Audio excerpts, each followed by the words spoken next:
There's a place I have found in the shade on the ground, far from all worries and troubling sound. When I go there to be by myself, only me, no one can guess what I came there to see. There's a sun in the sky, there's a cloud drifting by, all kinds of birds make you wish you could fly. And in the distance I see someone waving at me. I hope that it's you, but who else could it be? I guess it would be nice to belong in your arms. I hope you feel the same way too. Na na na na na na na na na na na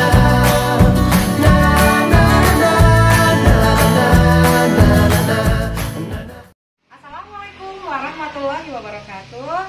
Salam guru hebat. Perkenalkan, nama saya Siti Hadiah Nujana, guru bahasa Inggris di SMP Negeri 2 Ligoong.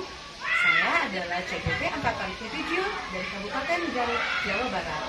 Nah, kali ini saya akan mencoba mewawancarai beberapa kepala sekolah yang ada di lingkungan sekolah SMP Negeri 2 Ligoong terkait dengan tugas saya sebagai CGP di aksi modul 3.1 demonstrasi kontekstual pengambilan keputusan berbasis nilai-nilai kebajikan sebagai pemimpin. Nah, bagaimana selanjutnya? Kita ikuti video berikut ini. Selamat menyaksikan, terima kasih.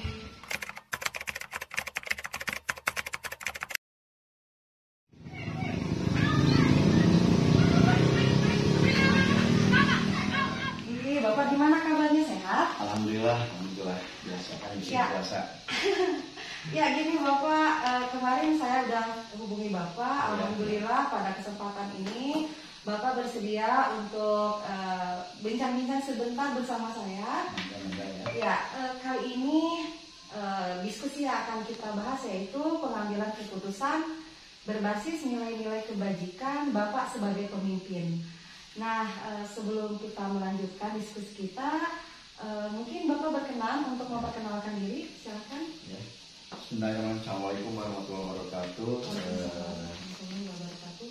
Nama saya Wakil Wahyudin SPDMPD selaku Kepala SMP Negeri 2 Ligoong. Yang alhamdulillah hari ini bisa bertemu dengan salah seorang guru penggerak, dan insya Allah saya akan menyampaikan mungkin memberikan apa yang disampaikan oleh Ibu Siti Hadiah, beliau sebagai penggerak SMP Negeri 2 Ligoong.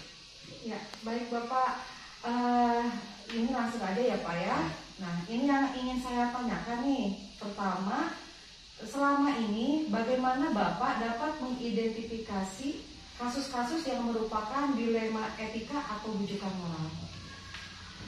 Terima kasih pertanyaan. Mengenai langkah saya ya, dalam mengidentifikasi yang berhubungan dengan masalah-masalah etika moral tadi, yang pertama mungkin kan saya menerima informasi dulu kan ya, informasi dari hal-hal yang terjadi, terutama yang menyangkut kegiatan-kegiatan ataupun isu-isu karena isu-isu yang menyangkut dengan masalah-masalah etika dilema etika kan. Yang pertama saya ingin mengidentifikasi dulu kan gitu. Lalu setelah itu baru saya melakukan sebuah keputusan kan ya kan, dengan melakukan beberapa pertimbangan karena memang hal ini memang sebuah hal yang betul-betul udah dikatakan dilema bagi saya sebagai pemimpin sini kan gitu. Di satu sisi kan hal ini kadang-kadang sebuah masalah ya kan. Tapi di sisi lain kadang-kadang itu bisa atau dapat meningkatkan sebuah kegiatan yang dapat meningkatkan sebuah prestasi siswa gitu kan. Nah, oleh sebab itu saya mengidentifikasi dulu, kemudian setelah itu baru saya akan melakukan tindakan-tindakan sesuai dengan apa yang kita harapkan. Oke, baik Bapak. Baik Bapak, pertanyaan kedua Bapak, selama ini bagaimana Bapak menjalankan pengambilan keputusan di sekolah Bapak, terutama untuk kasus-kasus di mana ada dua kepentingan yang sama-sama benar atau sama-sama mengandung nilai kebajikan? Oh iya. Langkah-langkah kan yang memang harus saya lakukan, yang pertama kan jelas harus, ini kan tidak bisa melibatkan saya sendiri kan sebagai pimpinan, tetapi kan saya harus mendapatkan masukan-masukan dari yang lainnya kan, stakeholder yang ada di satu pendidikan ini, sehingga nanti saya kan tidak salah menunjukkan sebuah sikap gitu kan, karena ini kan dilema etika ini merupakan sebuah hal yang ini pasti terjadi oleh semua juga gitu, karena kedua-duanya kan sangat bisa dikatakan sangat menguntungkan. Hanya mungkin dalam hal tindakan yang nanti saya sampaikan nanti kan atau berikan kepada kejadian tersebut, ini kan jelas saya akan menerima dulu masukan dari yang lainnya kan, oleh yang ada di sekolah ini terutama itu, yang terutama para PKS ataupun hal yang lainnya itu. Oke, baik. Langkah-langkah atau prosedur seperti apa yang biasa Bapak lakukan selama ini? Langkah-langkah saya yang lakukan untuk melakukan hal ini, pertama kan mengidentifikasi dulu kan ya, mengidentifikasi dulu masalah memang terjadi saat ini. Yang kedua, mengumpulkan data-data yang memang betul atau tidaknya, karena memang kan kita harus punya data yang lebih akurat itu kan memang. Betul. Kemudian yang ketiga, mengembangkan gitu kan, mengembangkan isu tersebut. Nah, sehingga saya kan bisa membuat sebuah keputusan yang betul-betul pas gitu kan gitu. Karena kalau salah ini kan bisa terjadi hal yang kadang-kadang masalah besar gitu kan gitu. Kemudian ketiga, setelah memang sudah teridentifikasi, kemudian saya sudah ketahui, nah baru saya nanti kan konsultasi dengan yang lainnya gitu kan. Bagaimana pemecahan menerima masukan yang lainnya untuk memecahkan masalah ini gitu. Nah, setelah itu kalau saya sudah punya masukan yang lainnya, nah baru saya kan bisa membuat sebuah keputusan berdasarkan tadi kan hasil analisis dari semua orang yang stakeholder yang bisa memberikan jawaban-jawaban atau yang memang bisa dikatakan menguntungkan bagi saya dalam sebuah keputusan itu. Baik, oke. Nah nih Bapak nih, hal-hal apa saja yang selama ini Bapak anggap efektif dalam pengambilan keputusan pada kasus-kasus dilema etika? Oh iya. Hal-hal yang menyebut dengan tadi, memang yang sangat menguntungkan itu kan ini kan lebih kepada bermusyawarah dulu kan, musyawarah untuk sebuah mufakat. Nah itu, jadi kita bermusyawarah, kemudian hasil musyawarah kita analisis betul-betul dan diidentifikasi sehingga kita bisa melihat sebuah kesimpulan yang terjadi. Nah itu. Jadi pada intinya harus musyawarah dulu dengan semua stakeholder yang ada di sekolah Bapak ya gitu ya. Baik Bapak, selanjutnya hal-hal apa saja yang selama ini merupakan tantangan dalam pengambilan keputusan pada kasus-kasus dilema etika ini? Tantangan yang Bapak hadapi seperti apa? Ya ini masa tantangan tadi kan jelas, yang namanya tantangan ini kan lebih kepada kadang-kadang hambatan yang akan sering terjadi yang memang saya alami itu kan ya itu. Iya. Yang pertama mungkin tadi di satu sisi memang itu kan kegiatan itu bagus kan ya, gitu. Di sisi lain tapi kan kadang-kadang menjadi sebuah hal yang gejolak yang terjadi di sekolah kadang-kadang ya. Menjadi dilema bagi saya kadang-kadang. Tapi pada prinsipnya kan tetap bahwa tantangan yang akan terjadi tadi ya, dengan memperhatikan berbagai macam tadi. Kadang-kadang saya kan bagaimana nih orang ini kan ternyata kalau kita tidak dianggap dia itu kan lebih berkompeten. Iya. Tapi kadang-kadang kan di sisi ini kan bisa menimbulkan masalah-masalah dengan yang lainnya gitu. Maka itu hambatan terjadi kadang-kadang. Jadi dilematis yang akan terjadi pada diri saya. Tapi misalnya kalau saya sebagai pemimpin ya mau tidak mau menentukan sikap tersendiri dengan hal itu. Baik. Nah, Bapak, pertanyaan selanjutnya, apakah Bapak memiliki sebuah tata kala atau jadwal tertentu dalam sebuah penyelesaian kasus dilema etika? Apakah Bapak langsung menyelesaikan di tempat atau memiliki sebuah jadwal yang sudah disesuaikan, bentuk atau prosedur seperti apa yang Bapak jalankan? Oh, iya. Sebenarnya gini kan, yang namanya kasus dilema etika kan tidak terjadwal sebenarnya. Karena memang kadang-kadang tiba-tiba yang terjadi. Karena memang yang disebut dengan etika itu kan dilema etika itu kan kadang-kadang kan ketika ada seorang guru yang membuat sebuah kebijakan tanpa sepengetahuan saya sebagai pimpinan kan gitu. betul. Jadi memang tidak ada jalan tertentu itu kan. Tapi kan kalau memang ketika ada terjadi hal demikian baru saya melakukan sebuah tadi seolah-olah melakukan sebuah kegiatan tadi yang sifatnya kan tadi situasional, enggak istilahnya harus terjadi dan sebagainya. Karena kadang-kadang kan tidak selamanya ada hal demikian, kan kita selalu seperti itu.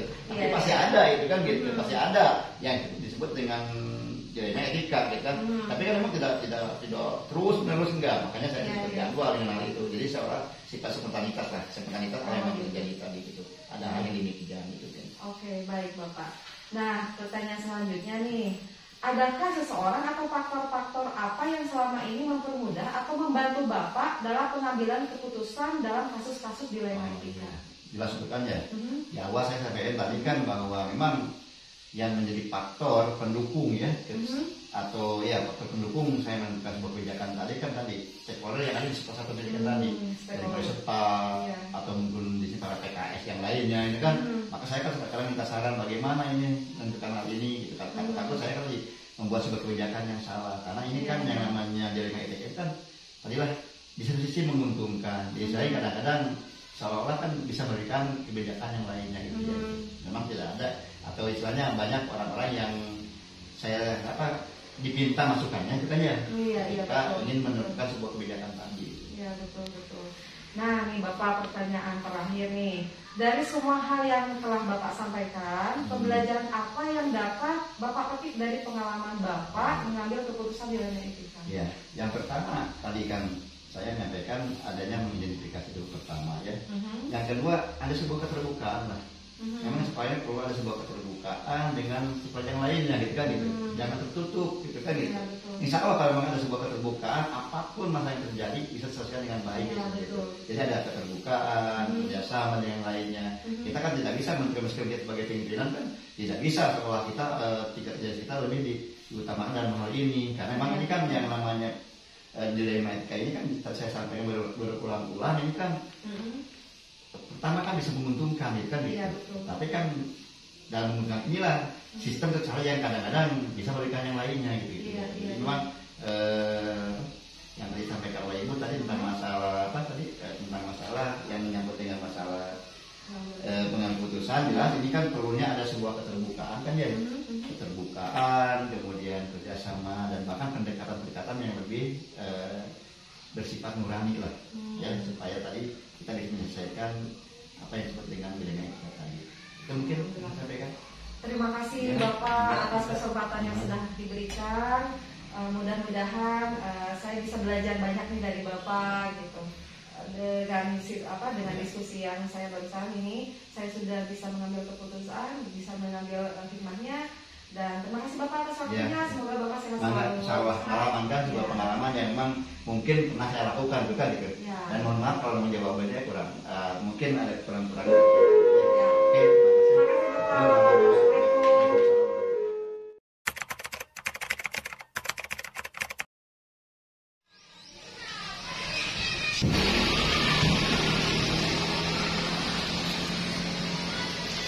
Assalamualaikum Ibu. Waalaikumsalam. Apa kabar Ibu? Baik-baik saja, Bu. Ibu semalam saya udah menghubungi Ibu. Kita bincang-bincang sedikit ya tentang pengambilan keputusan berbasis nilai-nilai kebajikan Ibu sebagai pemimpin. Ibu ada waktu hari ini? Ada. Oke. Nih sebelum acara kita diskusi dimulai, Ibu berkenan untuk memperkenalkan diri? Oh, boleh. Assalamualaikum warahmatullahi wabarakatuh. Perkenalkan, nama saya Neng Stanti, sebagai Kepala Sekolah SDN 1 di Mutiku. Mungkin itu. Ya, Ibu, kita langsung aja ya ke pembahasan kita. Nih, yang akan saya pertanyakan Ibu, selama ini bagaimana nih Ibu dapat mengidentifikasi kasus-kasus yang merupakan dilema etika atau rujukan moral? Kalau menurut saya mengidentifikasi kasus-kasus dilema etika atau rujukan moral melalui pemahaman nilai-nilai kebajikan yang menjadi dasar dan tindakan dan keputusan di sekolah kami. ketika terdapat situasi di mana dua nilai kebajikan berbenturan atau terdapat konflik antara tindakan yang benar dan tindakan yang menguntungkan, maka saya akan menganggap hal tersebut sebagai kasus dilema etika atau bujukan moral. Oh begitu. Nah pertanyaan selanjutnya Ibu, ya saya nih selanjutnya, selama ini nih bagaimana Ibu menjalankan pengambilan keputusan di sekolah Ibu, terutama untuk kasus-kasus di mana ada dua kepentingan yang sama-sama benar atau sama-sama mengandung nilai kebajikan. Saya melakukan pengambilan keputusan dengan melibatkan para pihak, tapi sebelum itu saya akan tangani sendiri. Oh ya. Tetapi kalau misalnya terus menerus mengulang, saya akan libatkan psikolog yang lain atau pihak lain terkait dan mengadakan diskusi terbuka untuk membahas masalah tersebut. Selain itu, saya juga akan mempertimbangkan perspektif dan nilai-nilai yang menjadi dasar dan keputusan diambil serta mendapatkan terhadap semua pihak yang terlibat. Oh begitu, siap. Nah selanjutnya nih, kira-kira langkah-langkah atau prosedur seperti apa yang biasa Ibu lakukan selama ini? Saya biasanya mulai dengan melakukan analisis situasi dan mengidentifikasi nilai-nilai kebajikan yang terlibat dalam kasus tersebut. Selanjutnya saya akan mengumpulkan informasi dan melibatkan semua pihak yang terkait untuk membahas masalah tersebut. Kemudian saya akan mempertimbangkan semua argumen dan pandangan yang ada serta memutuskan tindakan yang paling sesuai dengan nilai-nilai kejadian tersebut. Gitu, siap. Nah selanjutnya nih Bu, pertanyaan selanjutnya, hal-hal apa saja yang selama ini Ibu anggap efektif dalam pengambilan keputusan pada kasus-kasus dilema ini? Jadi saya percaya bahwa melibatkan semua pihak yang terkait melakukan diskusi terbuka sangat efektif dalam pengambilan keputusan pada kasus dilema etika. Selain itu, mempertimbangkan perspektif nilai-nilai yang terlibat dan serta dampaknya terhadap semua pihak juga menjadi hal yang terpenting. Jadi ada musyawarah dulu ya, ya, melibatkan semua stakeholder yang ada, diskusi dulu bersama stakeholder yang di sini, gitu ya. Jadi biar ada keputusan yang pas, tepat. Bu, pertanyaan selanjutnya, hal-hal apa saja yang selama ini merupakan tantangan dalam pengambilan keputusan pada kasus-kasus dilema etika? Tantangan terbesar yang saya alami dalam pengambilan keputusan pada kasus dilema etika adalah ketidakpastian dan kompleksitas situasi yang dihadapi serta terdapatnya konflik antara nilai-nilai kebajikan yang berbeda. Selain itu adanya tekanan dan dari berbagai pihak yang terkait juga menjadi tantangan dalam pengambilan keputusan. Jadi itu karena ada konflik, ada tantangan, ada penolakan sehingga membuat Ibu itu adalah sebuah tantangan gitu. Baik. Nah selanjutnya nih Bu, apakah Ibu memiliki sebuah tata cara atau jadwal tertentu dalam sebuah penyelesaian kasus dilema etika?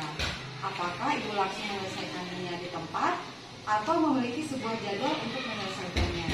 Bentuk atau prosedur seperti apa nih yang Ibu jalankan? Saya tidak memiliki jadwal tertentu.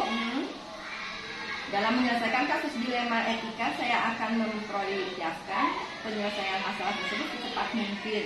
Namun, tetap mempertimbangkan kualitas dan keakuratan dari keputusan yang diambil.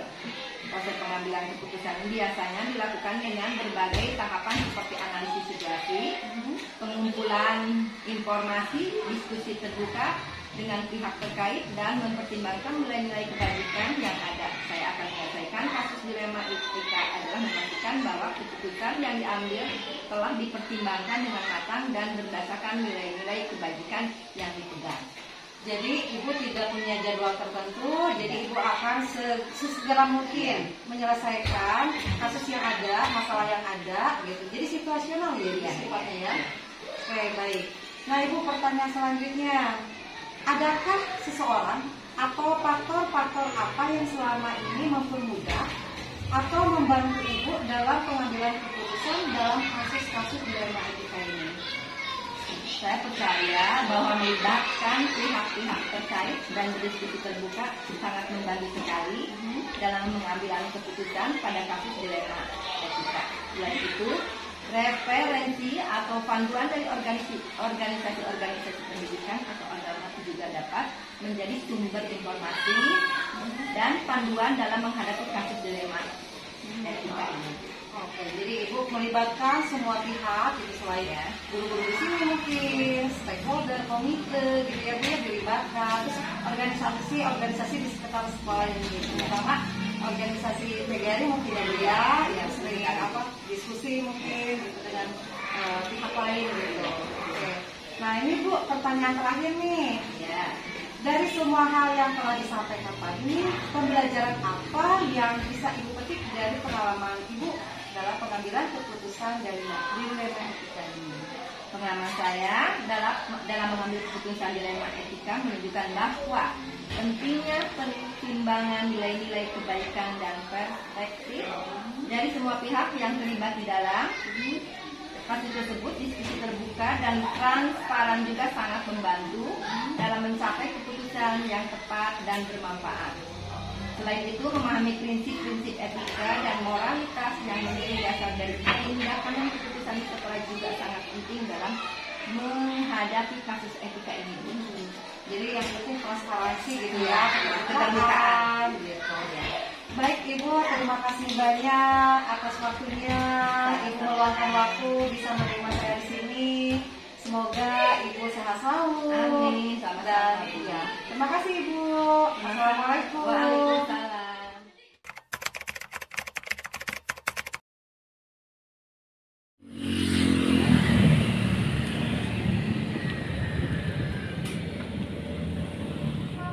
Waalaikumsalam Bu. Bapak gimana kabarnya, sehat? Alhamdulillah baik. Ya Bapak, beberapa waktu yang lalu saya menelpon Bapak. Ternyata Bapak alhamdulillah bersedia untuk meluangkan waktunya untuk saya kali ini diskusi bersama Bapak. Apakah Bapak bersedia? Insya Allah. Terima kasih Bapak Ya, sebelumnya. silakan. Ya. Terima kasih. Baik Bapak, sebelum kita mengawali bincang-bincang kita, mungkin Bapak berkenan untuk memperkenalkan diri. Silakan. Assalamualaikum warahmatullahi wabarakatuh. Nama saya Cepin Ujaman, Kepala Sekolah SMP Muslimin Banyuwangi. Ya, terima kasih Bapak. Nih Bapak, saya ingin bertanya kepada Bapak di sini kepala sekolahnya kira-kira udah berapa lama nih Bapak? Alhamdulillah saya menjabat sebagai Kepala Sekolah kurang lebih 9 tahun. 9 tahun. Iya, 9 Wow, luar tahun. biasa. Nah, mungkin dari 9 tahun perjalanan itu Bapak selama menjabat kepala sekolah mungkin menemukan beberapa kasus-kasus yang mengenai dilema etika atau Iya. rujukan moral. Nah, bagaimana cara Bapak mengidentifikasi kasus-kasus tersebut? Kalau secara langsung saya tidak tahu ya, tapi melalui guru BK. Jadi guru BK selalu berkoordinasi dengan saya tentang kasus dilema etika ya yang terjadi di SMP Muslimin Banyuwangi. Gitu. Jadi melalui guru BK ya Bapak? Ya, yang selalu melaporkan kepada kepala sekolah bagaimana ini untuk solusinya. Mungkin selain guru BK ada yang lain yang Wali kelas, wali kelas. melibatkan wali kelas dan termasuk juga melibatkan PKS siswaan. Oh, gitu. Ya, alhamdulillah. Baik.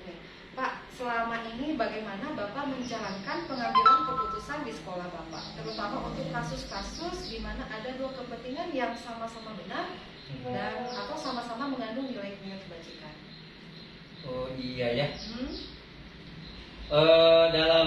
Dalam menghadapi kasus tersebut, saya selalu berkoordinasi ya Bu, berkoordinasi dengan guru BK, kemudian dengan Bapak Ibu guru supaya nanti ada solusi bersama dan permasalahan tersebut bisa cepat-cepat teratasi. Terselesaikan. Iya, terselesaikan begitu. Jadi Bapak berkoordinasi dulu dengan pihak-pihak yang membantu Bapak di Ya. sini gitu ya. Iya, iya. Baik Bapak nih. Langkah-langkah atau prosedur seperti apa yang biasa Bapak lakukan selama ini?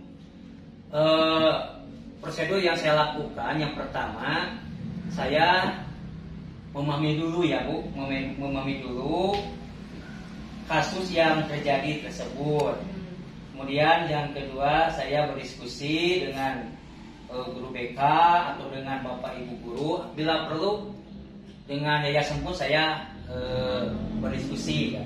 Kemudian yang ketiga, saya mencari berbagai alternatif ya Bu, alternatif pilihan yang paling tepat untuk memutuskan tersebut ya, kasus tersebut. Kemudian yang keempat, saya mengevaluasi hasil dari keputusan yang ditetapkan tadi. Evaluasi apakah Direfleksikan. ya, gitu direfleksikan apakah ada perubahan begitu. Oke. Nah nih Pak, hal-hal apa saja yang selama ini Bapak anggap efektif dalam pengambilan keputusan pada kasus-kasus dilema etika? Yang paling efektif Bu adalah ya dengan bermusyawarah tadi itu Bu, dengan Berkoordinasi. ya dengan dengan guru BK yang paling kompeten guru BK, Iya. BK, kemudian dengan wali kelas dan itu Bu, kesiswaan. Nah Pak, hal-hal apa saja yang selama ini merupakan tantangan nih? Tentu Bapak dalam menghadapi kasus-kasus itu banyak tantangan ya Pak ya. Nah dalam pengambilan keputusan itu pada kasus-kasus dilema etika, tantangan apa saja nih Pak yang biasa Bapak hadapi? Oh itu ya Bu ya. Yang paling berat ya Bu, dalam yang paling menantang ya Bu ya. Mungkin Bapak ada apa ya? Kadang-kadang ada benturan nih Pak. Bapak mau memutuskan sesuatu tapi ada benturan nih. Kira ini kasihan gitu kalau Ya. mau ditindak mungkin seperti itu Ya, ya. Bapak ya, kan betul. tantangannya itu Bapak harus memutuskan tapi ada tekanan apa Ya. ya? Bentrok batin gitu kan. Ya. Ada rasa keadilan atau kasihan. Bapak harus melawan ini untuk individu atau kelompok mungkin Ya. seperti itu Pak. Mungkin Bapak Ya pernah mungkin melawan itu seperti bingung ya Bu dalam menentukan solusinya. Nah, Itu bingung. Contohnya seperti ini Bu. Ada kasus siswa ya Bu. Ada kasus siswa itu jarang sekolah. Tetapi ketika ditemui oleh guru BK, tidak sekolahnya itu karena tidak punya ongkos. Nah, itu Pak. Tidak punya ongkos. Jadi orang tuanya taruh miskin ya Bu ya. Iya. Taruh miskin. Jadi kami bingung dalam memutuskan Untuk menindaklanjuti. ya untuk menindaklanjuti karena satu sisi sekolah wajib, Iya. tapi sisi yang lain Kasihan. kasihan tidak punya ongkos. Nah, Bahkan orang tua tersebut langsung bicara, Hmm. maaf ya Pak, kalau anak saya tidak bisa sekolah karena Nggak nggak ada ongkos. Gitu. Itu sangat bingung ya. Sangat itu untuk di siswa ya Bu ya. Kalau di guru itu ada, di guru juga ada. Di guru ada guru yang sering kesiangan ya Bu ya. Iya. Sering kesiangan. Nah ternyata setelah saya berdiskusi dengan guru tersebut, apa alasan kesiangan? Jauh Bu. Ya memang tidak punya kendaraan. iya tidak punya kendaraan, jauh, ya paling jauh lah di antara grup, paling jauh dia itu paling jauh, sehingga sering kesiangan. Paling kalau anaknya lagi nggak ada kerjaan atau lagi nyantai suka diantar oleh anaknya. Tapi kalau tidak ada anaknya, dia berjalan. Kasihan. Ya dari daerah itu daerah Karangpawitan, Masya Allah. motong ke Cipicung. Ya. Jadi saya bingung ya Bu ya. Iya. Bingung ini bagaimana nih solusinya gitu. Oke. Ya. Itu diantaranya itu tantangan buat Tantangan yang pernah Iya. hadapi ya. Iya yang dihadapi Gitu. betul Ibu. Oke, nih apakah Bapak punya jadwal tertentu atau tata kala gitu untuk tertentu dalam sebuah penyelesaian kasus dilema etika? Apakah Bapak langsung menyelesaikannya di tempat atau memiliki sebuah jadwal untuk menyelesaikannya? Untuk itu saya jadwalkan ya Bu, ya ketika guru tersebut ada atau ketika siswa itu lagi sekolah. Jadi saya jadwalkan ketika yang bersangkutan ada ya Bu. Oh, dijadwalkan. Iya, Disesuaikan jadwalkan. dengan yang bersangkutan. Ada. Kehadiran yang Iya. bersangkutan gitu ya Pak. Kalau murid ada, saya cepat-cepat ditindaklanjuti, atau kalau guru ketika ada jadwal gitu. Begitu ya Bu. Jadi kondisional juga ya Pak, Ya. nggak ada jadwal tertentu, nggak dikhususkan gitu Iya, kan. iya. Oke, nih Bapak, selanjutnya adakah seseorang nih atau faktor-faktor apa yang selama ini mempermudah membantu Bapak dalam pengambilan keputusan dalam kasus-kasus dilema etika? Iya. Pak, siapa saja nih Bapak? Kalau di SMP Muslimin saya selalu dibantu oleh wakil kepala sekolah, guru senior, ada Pak Aib ya Bu, ada Pak Aib, kemudian ada Bu Komaini, termasuk ada Bu Fitri Oke. sebagai perwakilan dari yayasan. Jadi itu pihak-pihak yang selalu membantu ketika saya mengambil sebuah keputusan. Kalau berhubungan dengan murid itu dibantu oleh guru BK. Oke. Kalau berhubungan dengan guru, saya selalu dibantu oleh 3 guru tersebut, Oh, Pak Aib, Bu Komayani, dan Bu Bu Fitri. Fitri. Ya. Oke. Apakah Bapak melibatkan juga orang tua misalnya? Pernah melibatkan orang tua gitu? Pernah. Saya mengambil orang tua yang anaknya bermasalah. Saya panggil ke sekolah. Begitu. Oke Pak, nih dari semua hal yang telah Bapak sampaikan tadi, pembelajaran apa nih yang dapat Bapak petik dari pengalaman Bapak dalam mengambil keputusan dilema etika ini? Dari beberapa kasus yang telah saya hadapi ya Bu, ternyata saya mengambil sebuah pelajaran, sebuah permasalahan itu ya Bu terjadi bukan dari sebuah kesalahan ya. Maka saya sebagai kepala sekolah harus bijak dalam mengambil sebuah keputusan. Takut-takut langkah yang saya lakukan itu tidak bijaksana dan takut mendolimi gitu. Seperti yang tadi ya Bu, tadi guru yang sempat kesiangan ternyata kan jauh ya Bu, jauh. Murid yang bolos ya ternyata kan tidak punya ongkos gitu. Makanya saya hati-hati sekali dalam mengambil keputusan.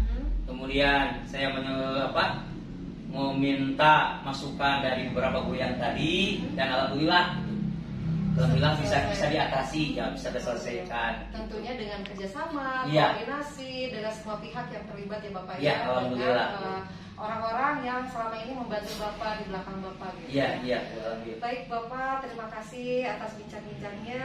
Sukses selalu buat Bapak. Ya. Semoga Bapak sehat selalu. Amin. Ya, terima kasih Bapak. Ya, semoga bikin sukses Bu. Ya, amin. Amin. Ya. Assalamualaikum. Waalaikumsalam warahmatullahi wabarakatuh.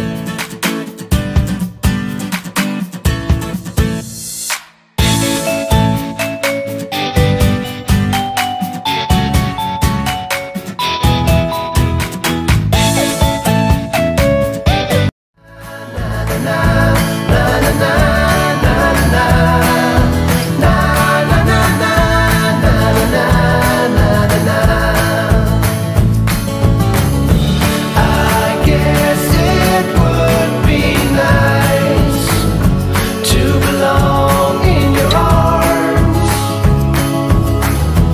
I hope you feel the same way too. There's a place I have found in the shade on the ground, far from all worries and troubling sound. When I go there to be by myself, only me, no one can guess what I came there to see.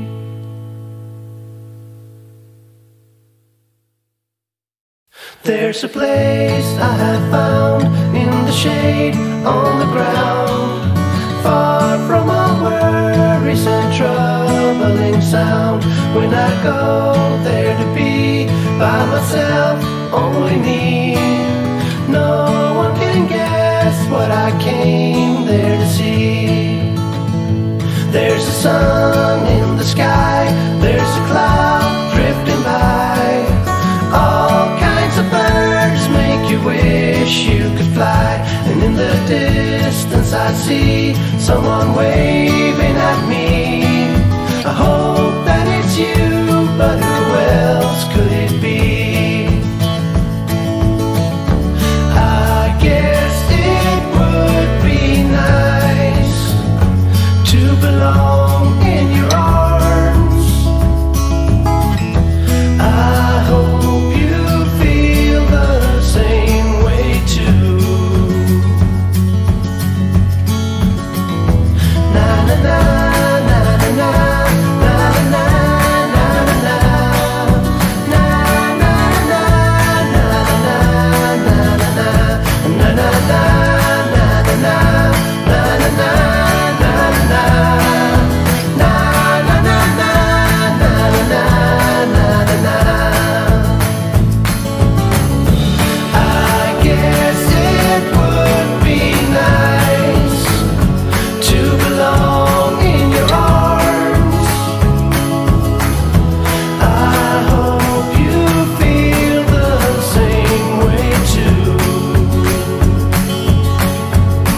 shade on the ground.